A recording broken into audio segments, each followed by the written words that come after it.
In this video, I will guide you how you can fix GCash network connection error problem. So first of all, the first thing that you need to keep in mind is check the service status. You just need to open up any browser that you are using and simply search for GCash down. Once you search for GCash down, you just need to see if there are problems with the Gcache. As you can see, there are few reports going on right on the time of recording. That means other people are also facing this problem, so you are not alone in this connection error. So you need to first of all make sure to update your application by simply opening up your app store or play store and simply search for Gcache and make sure to use the latest version of Gcache.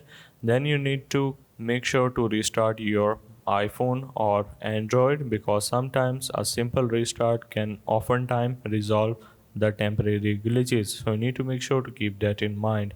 Then you need to make sure that your own internet connection is stable and working well, and then you just need to at the end check the developer option. If you are on Android, make sure to open up settings and simply search for developer options and simply make sure to turn that off. So these are general steps that you can apply in order to resolve network connection error in Gcache.